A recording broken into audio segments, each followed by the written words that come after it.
Bienvenidos un día más aquí a Cantabria de cerca. Hoy venimos a hablarles de la lucha contra la contaminación. En todo el mundo se desarrollan diferentes métodos, diferentes técnicas y se están estudiando varios proyectos porque desde luego la contaminación hoy en día es un problema muy grave en todo el planeta, ya lo saben. Pero queremos hablarle de uno que se está haciendo aquí en Cantabria, en concreto en Camargo. Se trata de RIALab, que desarrolla la asociación RIA. Y para hablarnos de él tenemos hoy con nosotros al presidente de la asociación, Diego Cicero.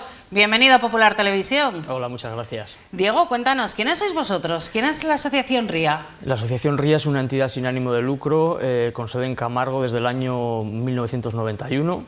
En el cual esta entidad se creó como un colectivo ciudadano cuyo objetivo principal era frenar el proceso de degradación de la Ría del Carmen o Ría de Bo, de ahí un poco su nombre, ¿no? Origen, y también es un acrónimo, RIA, de Realización de Iniciativas Alternativas. El objetivo era poner freno al proceso de contaminación histórica de esta ría, ¿no? Que es la zona más contaminada de la bahía de Santander, y al mismo tiempo desarrollar iniciativas alternativas, novedosas, innovadoras, ¿no? que pudieran atajar las principales problemáticas ambientales de esta zona mediante nuevas tecnologías, vamos a decir, sostenibles.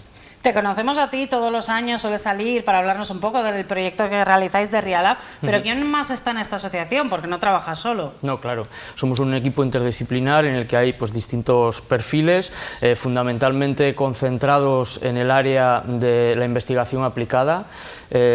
Nos hemos concentrado en los últimos años principalmente en la fitorremediación y bueno, nuestro equipo está integrado por varias personas que trabajan de manera continua en la asociación y luego tenemos distintas colaboraciones de científicos de renombre. Cabe destacar Blanca Antizar, que es nuestra investigadora senior y que ha sido premiada el año pasado como mujer del año por los premios IAGUA, que son unos premios muy importantes a nivel internacional, por su labor y su trayectoria dentro de lo que es la innovación en el ámbito de la gestión de ecosistemas acuáticos y sobre todo del tema del control de la contaminación.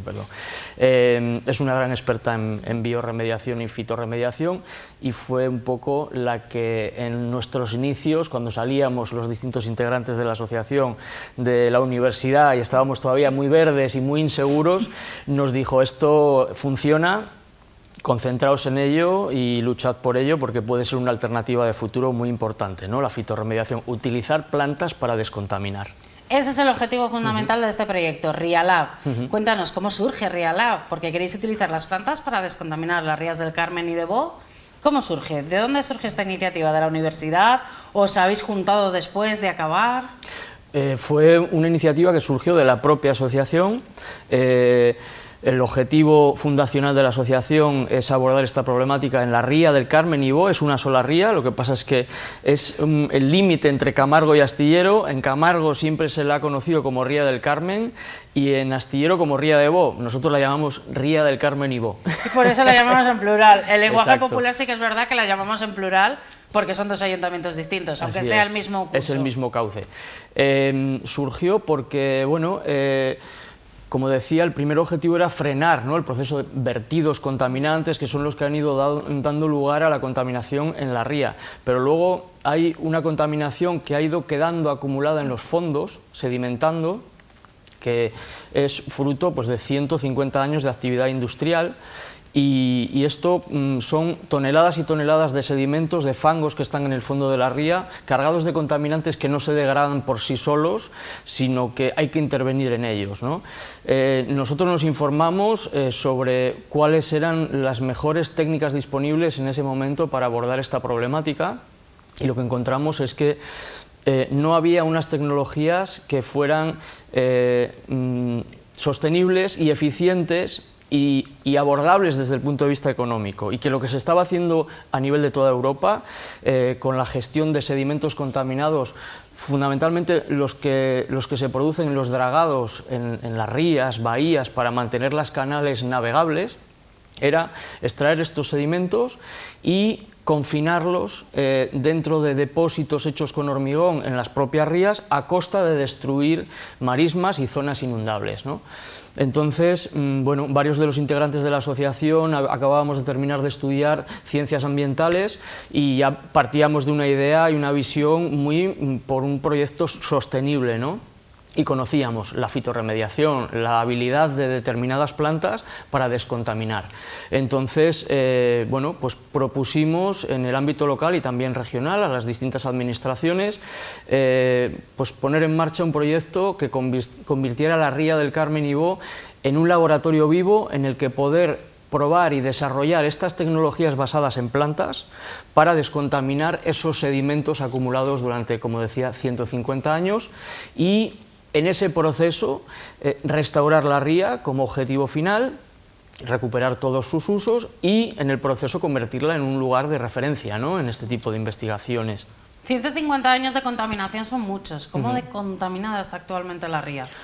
Pues está tan contaminada que no se puede pescar, no se puede mariscar, no se puede uno bañar en ella, es decir, todos los usos que podríamos desarrollar dentro de la ría pues son imposibles. Si atendemos a lo que es el marco legal, tenemos un nivel de contaminación fundamentalmente por unos compuestos orgánicos persistentes que son derivados del petróleo, que son los que, según las directrices del Ministerio de Medio Ambiente, clasifican el sedimento como un sedimento que no se podría coger y, por ejemplo, verterlo en alta mar, que es algo que se permite cuando las concentraciones de contaminantes son bajas. En este caso son altas y hay que coger esos sedimentos y o bien tratarlos, descontaminarlos de alguna manera, o bien confinarlos en un depósito estanco, seguro, que impida que esos contaminantes estén en contacto con los organismos que se desarrollan en la ría y, por lo tanto, que dejen de estar en contacto con la cadena trófica, porque al final esos organismos, de unos organismos a otros va pasando la contaminación y acaba llegando al ser humano, ¿no? Entonces, ese es el nivel, digamos, oficial de clasificación del sedimento. Hay que confinarlos o tratarlos y finalmente confinarlos. No se puede pescar, ya de bañarse ni hablamos. No. Evidentemente. Bueno, lleváis 10 años ya, Rialab lleva 10 años en marcha. ¿Qué habéis hecho en esta primera gran fase, como nos habéis comentado, esta fase de laboratorio? ¿Qué habéis estado estudiando? Pues hemos estado estudiando, digamos, hablaríamos de dos líneas principales. Por un lado, estudiando muy bien las características de esos sedimentos en la ría, son casi 3,5 kilómetros de curso o de cauce, a lo largo de los cuales las concentraciones varían y tenemos pues cerca de 20 y pico contaminantes diferentes a distintas concentraciones en cada zona. Los contaminantes, pues cada uno requiere de unos tiempos de tratamiento, de unos procesos, interactúan entre sí, la salinidad de la ría varía de cabecera a desembocadura, es algo... Los estuarios, las rías, se encuentran entre los ecosistemas más dinámicos, más variables, la marea sube y baja, la salinidad varía de cabecera a desembocadura y, como digo, las concentraciones de contaminantes también, ¿no? Entonces, una línea muy importante de trabajo ha sido la caracterización de la ría. Y la otra ha sido el desarrollo de esas soluciones, ¿no?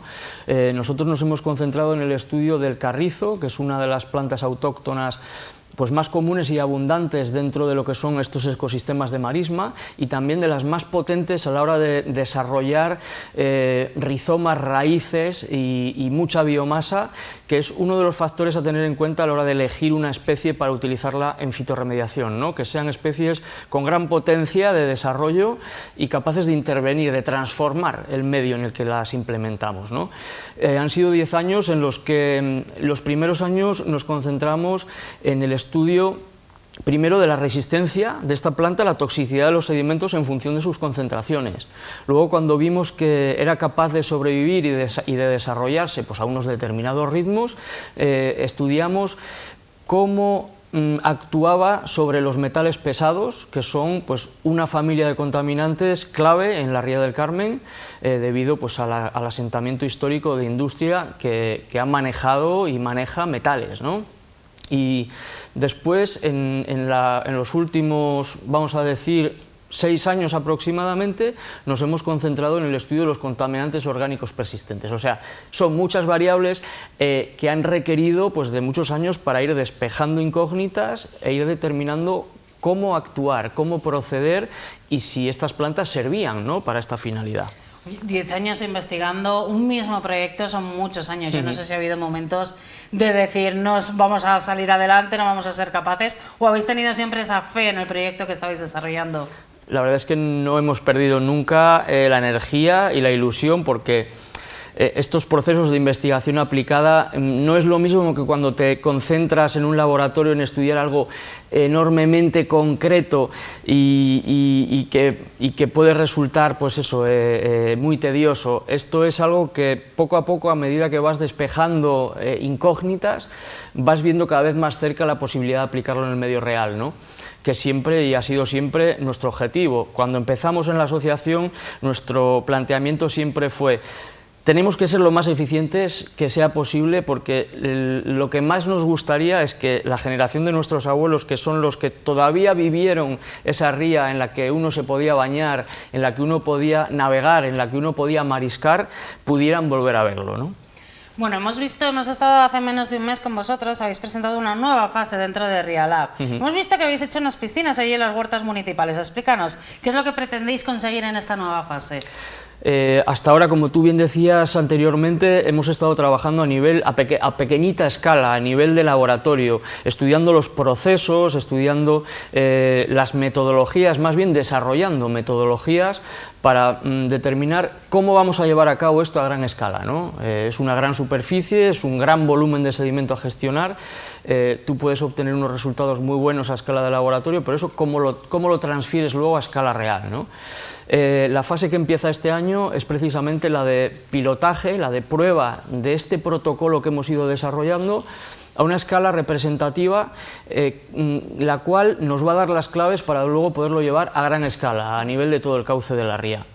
Entonces, bueno, hasta este año, desde hace 3 años, lo que hemos hecho es montar unas pequeñas balsas en las que se pusieron en marcha los prototipos que definen un poco cómo vamos a gestionar ese sedimento. Hablo de prototipos porque el protocolo que hemos desarrollado se fundamenta en tomar el sedimento contaminado de la ría, es un estrato superficial, la capa que se corresponde con, como decía, con los últimos 150 años de historia, ¿no?, de actividad humana.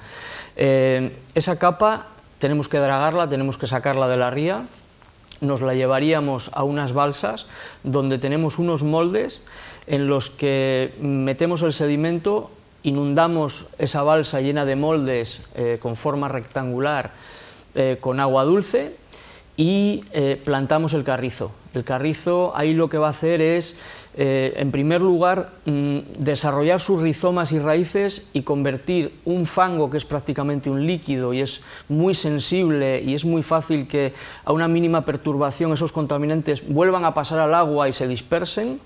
Lo primero que vamos a hacer es, con sus raíces, cohesionarlos y convertirlos en un sólido, en un panel, en un material... Como un ladrillo. Como un ladrillo, efectivamente. De hecho, el objetivo es convertirlo en un material de construcción. No para hacer casas, sino para construir marismas.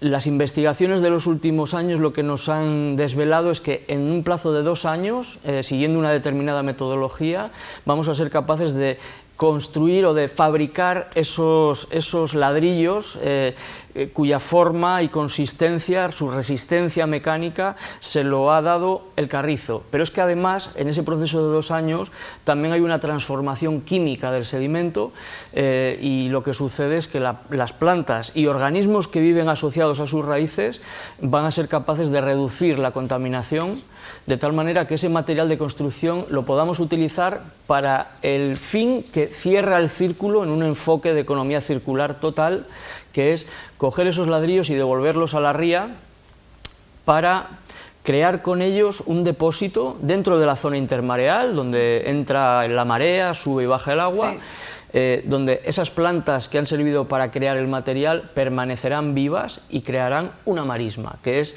el ecosistema pues más reducido y perdido que tenemos en el litoral europeo como consecuencia de los rellenos históricos, ¿no?